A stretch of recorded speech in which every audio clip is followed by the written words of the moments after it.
I'm going to start with a fact which shocked me, and may you. Did you know there are around 47,000 Christian denominations today? 47,000 Christian denominations. So the Bible verse we just heard, I don't know if you read it again, you'll count the word one multiple times in that Bible verse.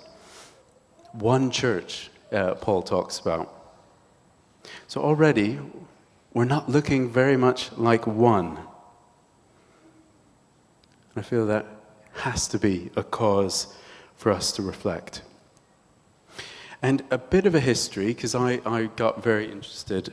Sorry, I'm covered in tape goo now. So I'm just going to place that there and move that. At least I won't drop the mic until I'm finished with my with my big move at the end. That's what's coming. I'm going to drop the mic today because this is I'm preaching it. So amazingly, this is in my deep dive. I learned this. For the first 75% of the time since the birth of the church, there were only three main divisions within the church. There was the Catholic Church, the Protestant Church, and the Orthodox Church. In the last 25%, somehow we have managed to divvy up the church 46,997 more times. How the heck did we do that? So here's a bit of history. For the first 1,000 years, no matter which way you want to understand it, there was only one worldwide church. And that was then changed at 1054, where it divided between the Eastern Church and the Western Church. It stayed that way, just East and West were the two main churches. It stayed that way for another 500 years.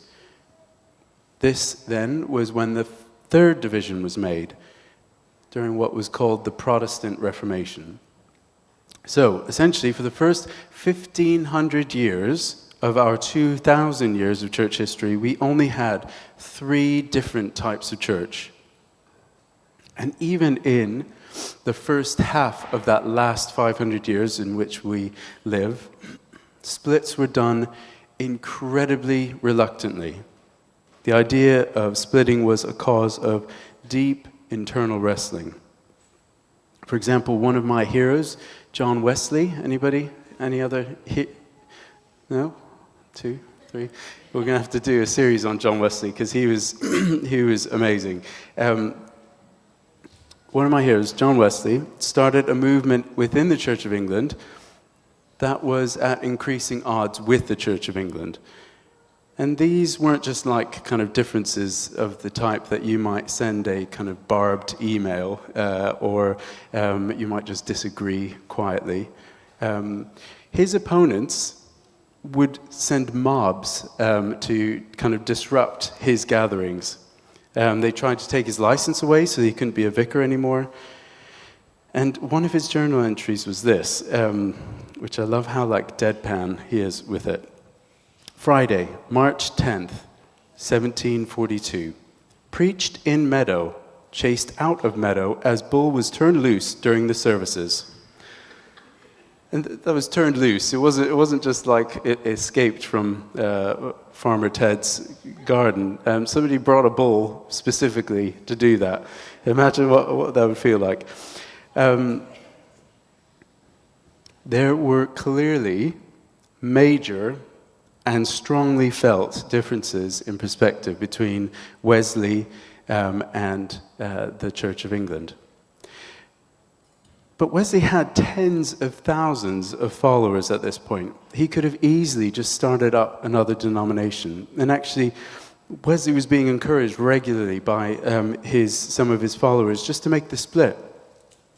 But he famously said in response, "I am a Church of England man.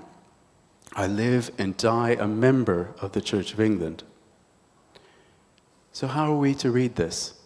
Both the story of Wesley's stick-to-itiveness, but also that 1750 years before that, which only had 3 different types of church?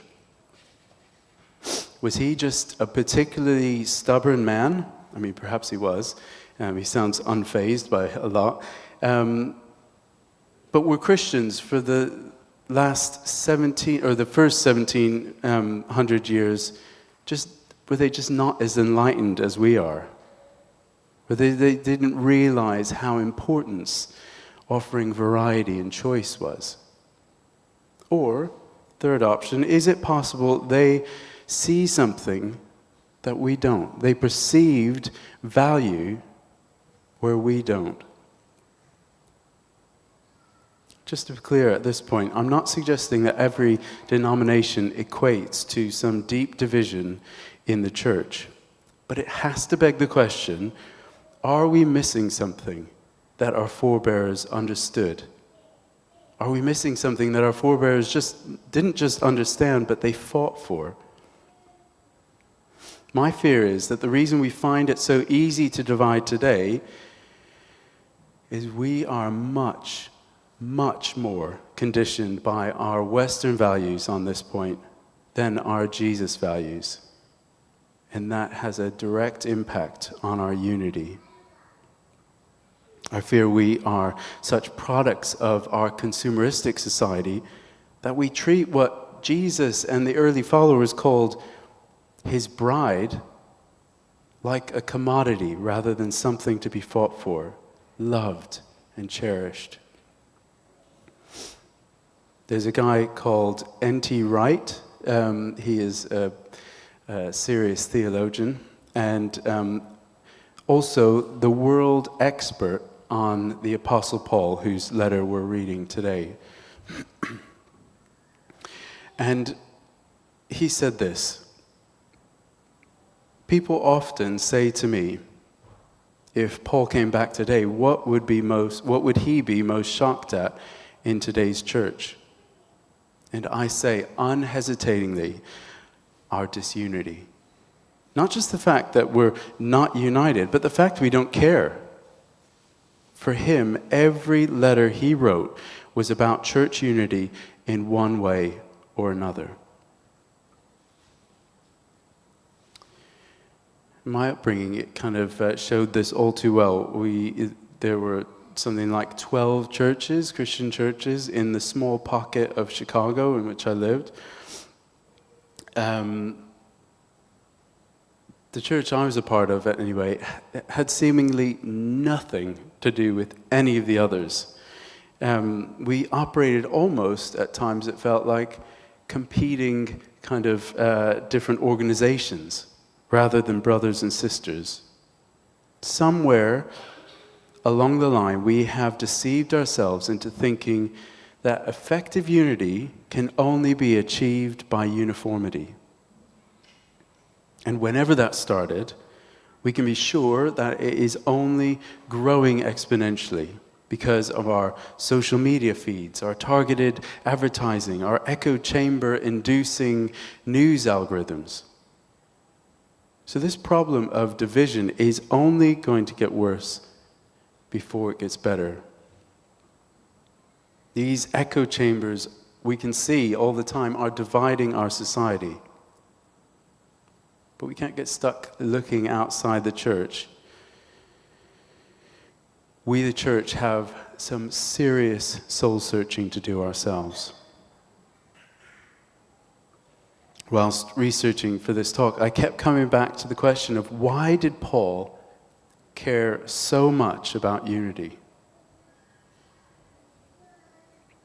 And even more so because unity in his day was even harder to achieve, and some of his contemporaries just told him it was impossible. They thought that there was no way that the unity he was seeking would ever be achieved. The cultural divides he was trying to draw together were immense. The Apostle Peter, in the book of Acts, he said this, that it used to be against our law for a Jew to associate with or visit a Gentile. And a Jew and a Gentile is essentially Jew and then everyone else. So he's talking about there was no intermingling. There was a very clear divide. That is the way they lived. They felt it was the command of God. They felt very strongly on that point. So how about that as your starting point? Now they're being asked to share their homes, share their wealth, share their possessions, work together, intermarry, and become a new family together. We cannot even comprehend in our modern mind the shift that was being asked of them. If he had just rather encouraged them to simply divide along cultural lines, let's say, they would have had so much more time to spend on important stuff like helping people in need, growing as followers of Jesus, and loving each other well and preaching. Instead, though, Paul made unity amongst difference a very central part of his writing to the churches. It's really not the most streamlined or effective way to operate as a church. Because you can see, if you read the New Testament, you can see how difficult it was for them. They were constantly bickering and arguing over this and that. A lot of time was given over to this one issue. But the reason Paul invested so much wasn't just because he loved diversity or because it was the most effective way to run things, but he understood God's heart on this issue. And his heart is for unity amongst his people. I was thinking about it when we were taking communion up here at the early service. And I was just thinking, reflecting on Jesus' sacrifice that he made for us, each in the room. His blood and his body is symbolized in communion. His death on the cross. And it made me think of, similar to when I've got at least one of my children in the room, so I have to be careful, but similar to when I just feel like we do so much for you children. Why can't you just not bicker? Why can't you just get along? Why can't you just stop ruining our holiday by arguing over who gets to use the remote or whatever it is? And I just felt when I was taking communion, that sense of, actually, God has done so much for us. One of the things he's asking of us is to work towards unity at every cost that we could pay. This was his original intention. It was his dream in Genesis, which is the first book of the Bible. And in Revelation, which is the last book of the Bible, he foretells his eventual plan for his new creation. You have no doubt heard at funerals where they talk about every tear being wiped away.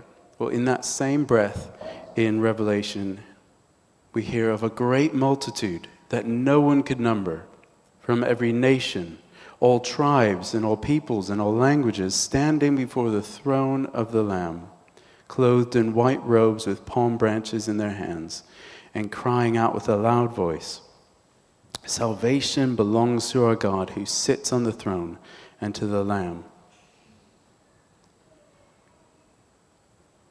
We see unity at the beginning of creation as his perfect picture, and then within the context of our sinful behaviors throughout history, his perfection of renewed creation is a picture of us all gathered together around our difference, but worshiping God together. That is God's picture of perfection. And we, as the church, we are called to be a foretaste of that vision. But how does that sit with our current reality? We're not just divided over ethnic lines, which is what Paul was dealing with and his fear for the church, but we are divided over every and anything that we can disagree upon. How is this a foretaste of the unified family of God's people? We need some help, right? So I go to Jesus when I'm looking for help. And Jesus was speaking to his disciples about the question of how the outside world would tell that they were his. And it's incredible what he says. And I think this to me makes me reflect even more deeply on our cultural biases, the things that we read, the lenses by which we read the Bible, how we read into it many things of how we understand what is important to God and to Jesus and what the teaching was. Because judging by the way we invest our time and our money and our energy as Christians and as churches, we would not think that we will be surprised by his answer, let's say. He said this, "By this all people will know that you are my disciples, if you have love for one another." And we'd be mistaken to think that he's referring to loving our neighbor here. He says that elsewhere, but this is specifically about our siblings in faith. This is about our brothers and sisters in faith. "By this all people will know that you are my disciples, if you have love for one another." Unity and love for one another is not just a nice thing to have, but according to Jesus, it's what marks us out as different. Not only are we then living out a picture of God's new creation in our love for one another, but we are declaring something of who God is and calling others towards him in that. I think it has an evangelistic edge. We have unity. Perhaps more powerful than ever is this evangelistic edge able to cut. Because politically, both the left and the right are hardening. Polarization is endemic, both over big and small issues. We are just losing the ability to disagree well. And I think the most worrying thing of all that I see in society is within that polarization, we have lost sight of others' humanity. We have, and I think this started during Brexit, in my estimation. We have lost sight in seeing others as truly and fully human. If they were Remainers, then just these disagreements became so strongly held that we would diminish people's humanity within that difference. But what if the church was a place where unity didn't require uniformity, where love for one another within our differences of status, of background, belief, ethnicity, or whatever else we can divide over? What if all those things were shown love as Jesus has commanded us? Just a pause there for a reminder that all the things that are written about in church unity in the Bible assume that it is going to be hard. People are going to get it wrong, and offering grace is central to how we flourish. We are only human, and we will get it wrong. There's no way around that. There's only one perfect human, that was Jesus. But he is calling his bride towards the perfection that he lived out. He's calling us to live out that perfection, and what is required more than anything is grace. Our passage again. "As a prisoner for the Lord, then I urge you to live a life worthy of the calling you have received. Be completely humble and gentle. Be patient, bearing with one another in love. Make every effort to keep the unity of the Spirit through the bond of peace. There's one body, one Spirit, just as you were called to one hope, one Lord, one faith, one baptism, one God and Father of all, who is over all and through all and in all."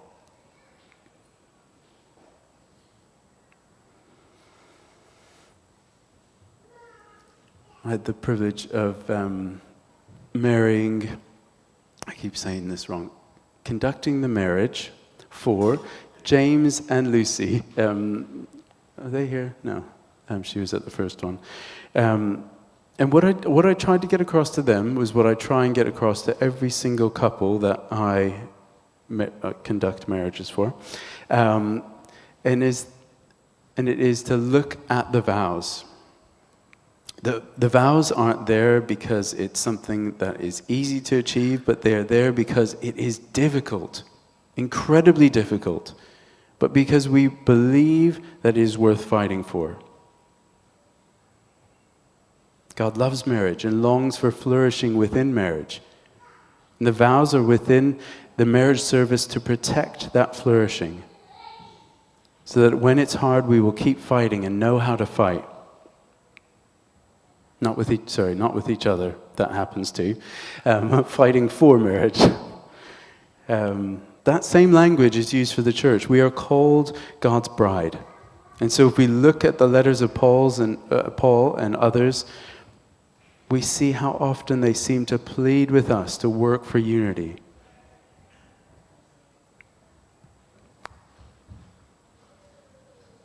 So here's the question. What if the church was a place where we push towards difference rather than away from it? If we could learn from each other within differences instead of hiving off around what is most in common, be that our age or our stage of life or our background or our status, we naturally gather around these things which we have in common. But as Christians, we are called to hold Jesus up as that thing that is most in common for us all. I believe we can offer the world something incredibly powerful and something incredibly different for them to marvel at and be drawn to. Not a place where people love each other because they are the same, but to love each other through our differences. Sometimes those differences will be incredibly stark. But if we love each other anyway, I think it will have a powerful impact on the world around. So let's get practical. And I've taken longer than I should, but I'm getting excited and carried away. So we're going to get practical. So as a sign of our readiness to take action ourselves, we're not in a sitting posture, just give it a little stretch. If Mary was here, she would make you stand up and do jumping jacks. Well, if she was preaching, sorry. But I'm just going to give you a little time to stretch. And because this is where we're taking action. We're going to do something about the thing that God has said to us. And I was gardening yesterday, so I need to stretch too.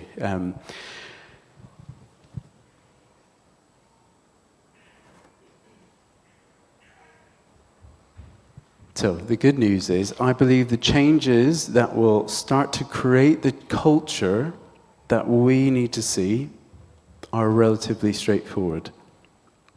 And it all centers around an idea of curiosity. This was referenced a number of times through the series that we're going through on the Creed. In our modern world, we have high levels of information consumption. We are every day bombarded by the same amount of information that someone from the 15th century would have been exposed to in their entire life. We've talked about that a few times throughout the Creed because it's shocking. But in one day, we get that same amount of a lifetime's worth of somebody from the 15th century. But think about how that will affect the speeds at which we need to be judging information, judging people, judging them as useful or wacky or true or a distraction or even dangerous.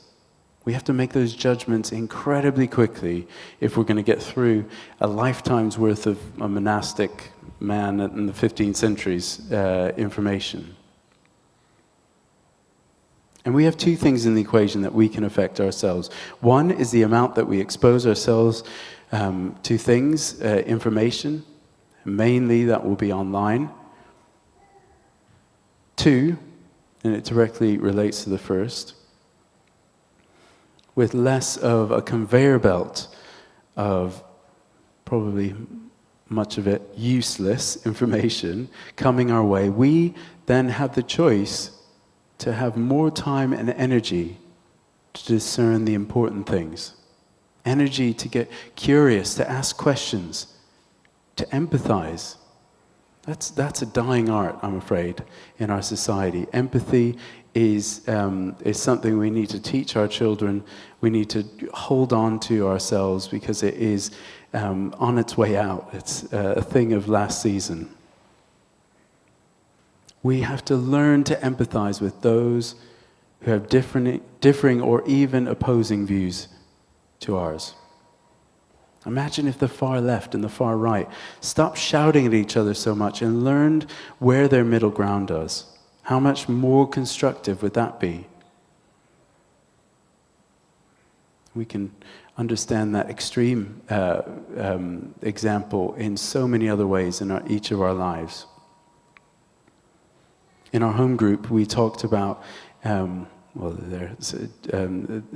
and Jeremy talked about their school motto, which is always, well, they'll correct me if I'm wrong, always assume best intentions of others. Is that about right? In politics and in so much else, we do exactly the opposite. We assume the worst.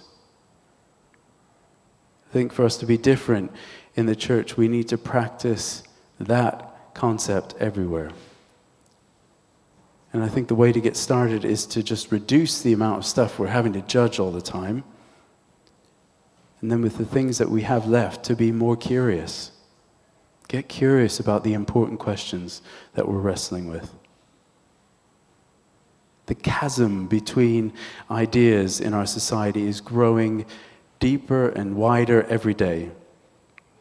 But I think we have the tools to address it in the church, and actually, that is our calling.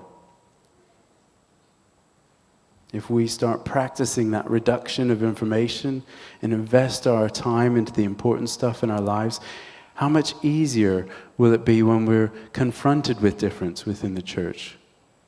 When one of our spiritual siblings has a different perspective, how much more quickly will we go to them with empathy and understanding and seeking to understand their perspective? You can see why Jesus thought this would be a sign to the world around. If we love one another in the way that Paul writes and that Jesus calls, we will be a beautiful sign to the world around. God has called us to unity. I think it's an exciting time to be doing this.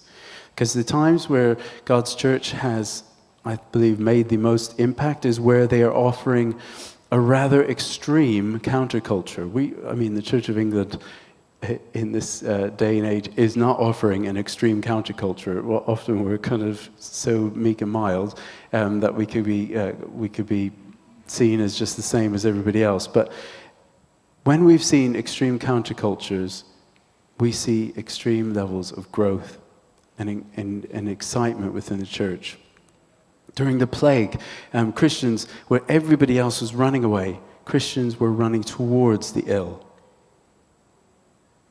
In times where strength was the prevailing virtue, you think of the Roman times and all sorts of others, Christians were embracing the idea of weakness, and that stood out in society. I think unity in this historical moment which we live is not just an opportunity to be that extreme counterculture, but this is our calling as a church. This is who God has made us to be. This is our opportunity to live out that new Jerusalem where every tribe and nation will worship Him together, where we will be unified around Him, but likely we will differ in so much else.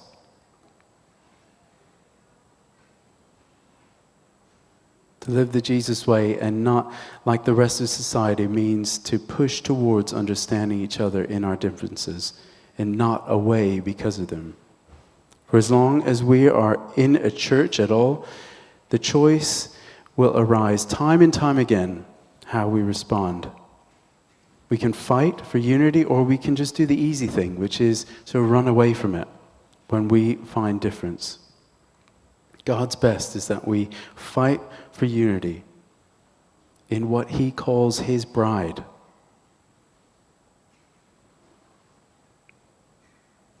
So I'm coming into land here. I think we can live this counterculture today. And it's not only a choice, it is our birthright to be peacemakers. It is our calling to be unified. And also just think of how attractive that will be to the world around us, who feel to keep themselves safe, they need to move more and more away from each other and distance themselves from those who are different from them. It's something that we all can take part in. And it may be as simple as deleting a few apps, learning to ask good questions, learning to pause judgment. And those are all things we can do, right? Yeah? So let's do it. I'll finish there.